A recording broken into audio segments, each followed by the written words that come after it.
What's happening, everybody, and welcome to this bonus episode from the True Gamer Podcast with some hot news that has popped up right now on Twitter. Yep. I thought we'd just record a little bit of video on it. Breaking news. I'm one of your hosts, Eddie, along with my bro, the Inverted Gamer himself. How you doing, bro? I'm doing good. How's it going? Going good. It's going great. Cool.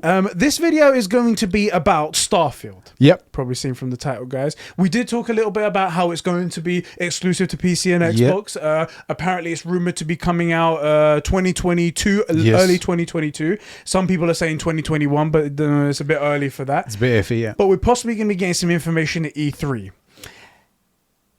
Jason Schreier, yes, our favourite journalist, definitely doesn't chat a lot of shit at all, whatever. He's come out on Twitter, and I'll read his tweet right here. He says, "Rumours like this keep floating around, but Starfield is nowhere near done. According to several people familiar with the development, it will be at E3, but the planned release date, I've heard, is way later than most people expect." So people are expecting 2022. Right. Sharing this so people keep their expectations in check, he's saying right there. Do you think that Starfield's development is plagued with problems? Because I'm getting Cyberpunk 2077 vibes from this game. Well, for one, we don't really know much about it, right? True. The one of the things we knew about Cyberpunk was it was supposed to be this insanely big game, and it was very ambitious. We just knew that. That was a known quantity.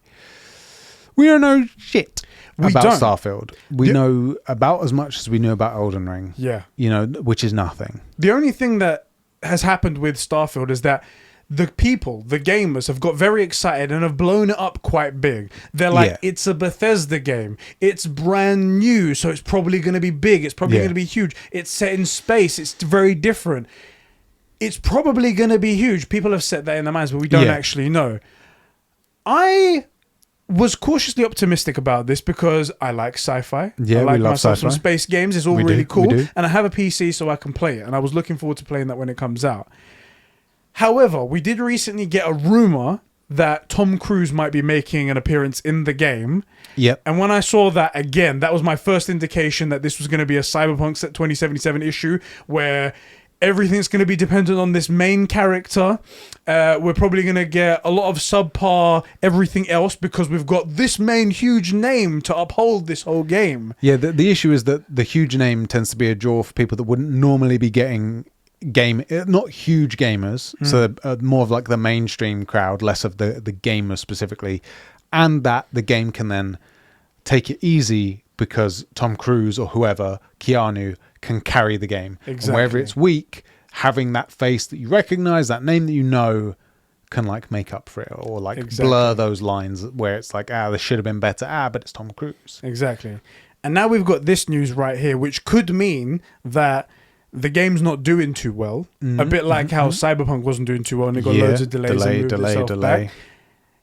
If this game comes out and it's not good or performs like a regular Bethesda game, recent Bethesda game, which is bad, very bad with glitches and bugs everywhere, because this is going to be, rumors are saying, exclusive to Xbox and PC, this is going to be very, very bad. The very, very bad first step out of the gate for Bethesda, showing that the acquisition was not worth it.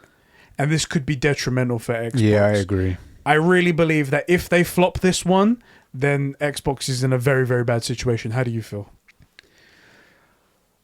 Silver lining. Yes. Or the hidden angle here could just be Jason Schreier trying to prove he has ears on the inside and gets inside scoops and stuff, right? Could be.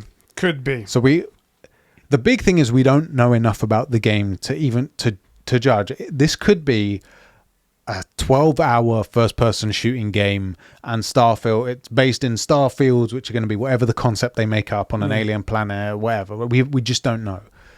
So until we know even the genre of the game, is it an FPS? Is it an RPG? Is it an MMO? Like, what is it? It's going to be harder to even call that, right?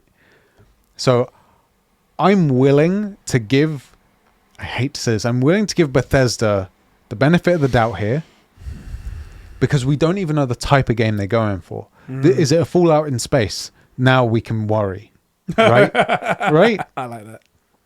But because we don't know, we need a little bit more information. Too many question marks. Too many unknowns, and I really feel like we should trust that Jason Schreier is a games journalist. And because he's a games journalist, we can't trust him. Exactly. He's untrustworthy and his opinion should mostly be ignored. Yeah. You know, he's not even going to play the games he's going to review. No, that's how it is, apparently. What do you think this does for Xbox, though? Let's say this game doesn't come out. Not even if it comes out good or anything like that. Right. Because right now, the slate is Halo Infinite. Yeah. And that's it. Yeah.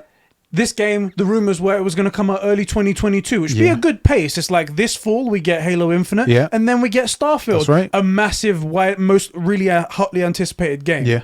If it doesn't come out and it's 2020, late 2022, or even early 2023, what do you think that does for Xbox? Is that they brought out one game, and let's, for argument's sake, Halo is okay, not good, okay.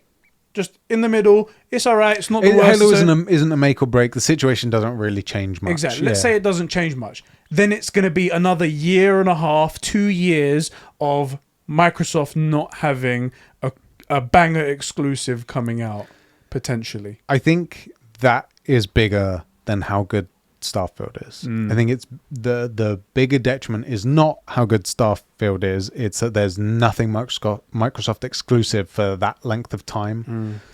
And the pandemic thing, I think you can argue that it set early development back, way further back than projects that were nearing completion. Yeah. So that you can push it back some way, but by the time you're ready, 2022, that excuse isn't going to fly anymore. Yeah. Like, at that point, everybody's dealt with it, and we've adjusted, and we're in the flow of it now. Right, exactly. So I think there is a slight window, because you can say, look, it was early development. This is the time where these things were really needed to be done in person, where someone could walk into an office and say, "I've got this idea," and that was the hardest point to organize. Yeah. So it gives you some leeway, but not an extra year and a half. Yeah. I think that's going to be detrimental to them if this game doesn't come out in the times that we thought it was coming out. In that rough window, yeah. If it wasn't in like the mid-2022. Mid-2022, it can't go past mid, I think. Yeah, like that. I agree. Because by then, we'll have Horizon Forbidden West. Yep. By then, we'll have God of War probably out in 2022. Yeah. That's what we assume. Yes. And I guarantee you, by then, we'll have some indication of when the next Spider-Man game is coming out. And these are huge, heavy hitters for PlayStation. Yep. And it's just going to widen the gulf. It's going to be... And by then, maybe production will be better and PlayStation 5s will be out there. People will have bought so many PlayStation 5s and they'll be already invested in their ecosystem. Yep. There won't be enough time to turn back. It's worse than that as well. On the PlayStation side of things, we know that... who is it that makes Days Gone? Sony Bend. Sony Bend. We know they're working on another project. That's true. We know that there's a couple of new studios. Firewalk Studios, yeah. Haven is being making that's a game. Right. Also within the next year and a half, do you think there's going to be no update from Sucker Punch about a Ghost of Tsushima follow-up title? Yeah. 1v1 duels, you know. So, like, it's even worse than you say in terms of what the competition looks like. Yeah. I do really feel like we can't make any hard predictions. I'm cool with being wrong, but because we don't even know what genre the game is for Starfield, and that alone we could make predictions. Like if they say, "Oh yeah, it's what if it's an RTS?" If it's an RTS, we can say, "Okay, this isn't the game that people want." I mean, the RTS community is really passionate, but it's relatively speaking very small in terms of the mainstream. You know, now we can make a prediction. Now we can say, okay, this game's going to flop, or it's not what people want. Yeah. So we have no idea. We at least need to know that. I do think that the mid 2022 is its cutoff point for it to have any hope of staying relevant. And it's got to be out. It's got to be out and ideally working. Yeah. You know, as I said, we said in the True Gamer podcast, which is coming out like probably a day after, two after this. I think it needs to be great. It needs to be great. Not 10 out of 10, 9 out of 10 will do, but it needs to be great because this is the first step out of that acquisition and they need to show that the money was worth it. Yeah. Because previously people were thinking $7.5 billion, not worth it for Bethesda. Right. And if they can prove people wrong, They need to do it. Yeah. Do it now. Yeah, I think what they really need to do is not just prove that those people are wrong, that Bethesda wasn't worth buying, but that Microsoft can make a game. Yes. You know, a game that's worth playing. And a game that it's worth having an Xbox for. Yeah. So that's what they really need to prove. I think they've still got a few years of good grace before like the Xbox really starts saying, okay, there's nothing here. Yeah. But unless it's good, I don't even think it needs to be a 9 out of 10. I think 8 out of 10 will do. I think a solid 8 out of 10 is good enough to like limp along between Halo and Fable. But it needs to be good. Let's see. I mean, I'm a big fan of Days Gone. A lot of people think Days Gone is trash for some reason. Yeah. But that's a 7 out of 10. It's only 1 point away from an 8 out of 10. Yeah. I don't know. Anyway, guys, that's what's happening with Starfield right now. That's the rumors. We're going to keep hot on the news information when it comes to Starfield and all other big games. So tune in and subscribe to the channel if you're new around here. Bro, I'll catch you in the next one, bro. Catch you in the next one.